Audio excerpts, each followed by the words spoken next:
I had always prided myself on maintaining a peaceful life in my little suburban neighborhood. It was the kind of place where everyone knew everyone, where the lawns were meticulously trimmed, and the houses stood in perfect harmony, each one like a piece of a puzzle. At least, that's how it used to be. My name is Rachel, and I had recently moved into this neighborhood, hoping to find solace after a tumultuous divorce. I wasn't interested in making waves, just wanted to live quietly in a cozy corner of the world. But the Homeowners Association, HOA, with its rigid rules and endless restrictions, had a different vision for me. The rules were clear: no decorations, no wild yard modifications, and definitely no changes to the exterior of the house without their approval. But the HOA's reach didn't stop at the outside of our homes. They had a habit of intruding into our personal lives, and their enforcer, Karen, was the face of that intrusive authority. Karen was an HOA board member, the one everyone whispered about in hushed tones at the local coffee shop. She had this uncanny ability to turn the smallest infractions into grand offenses. She had a key to every house in the neighborhood, a privilege she never hesitated to use when she deemed it necessary. No one questioned how or why she had this power, and even though it was technically against the rules, no one dared to challenge her. I had been warned about her by my neighbors, but I never imagined that she would come for me. That day started like any other. I woke up, brewed my coffee, and checked my emails. There were a couple of HOA reminders, but nothing out of the ordinary. It wasn't until I heard the knock on the door that my heart sank. I wasn't expecting anyone, but something about the urgency in that knock made me uneasy.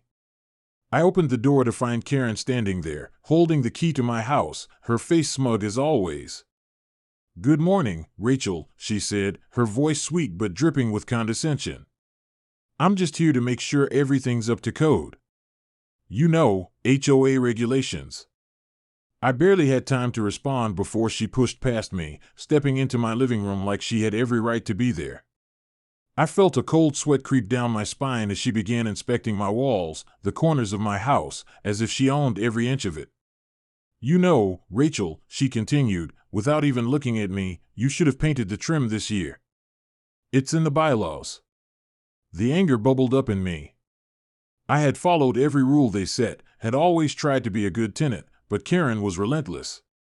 She continued walking through my home, calling out infractions and criticisms like a disapproving mother, her voice rising as she criticized the smallest things.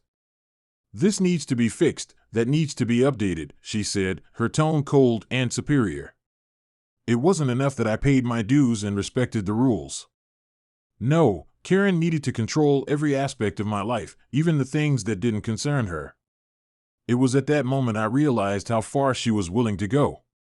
This wasn't just about codes and bylaws anymore. It was about power, and I wasn't going to let her walk all over me. "Karen, you need to leave now," I said, my voice steady, but the fury inside me was growing. But Karen didn't move. Instead, she smiled, a thin, knowing smile that sent a shiver down my spine. "Oh, I'm not leaving, Rachel, not until I'm done here. And you'll want to cooperate. You wouldn't want me to have to report you to the board, would you?" She was using the board's influence against me. She had this power, this hold, that made my blood run cold. I needed to act fast.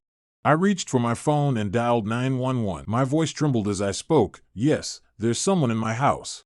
She's not leaving, and I feel unsafe." The dispatcher on the other end reassured me that help was on the way, but as I watched Karen stand there, her arms crossed smugly, I knew it was too late. The situation had already spiraled beyond my control. I had to get her out, but I didn't know how. All I knew was that this wasn't going to end until the police arrived. Little did I know, this was just the beginning of a confrontation that would change my life forever.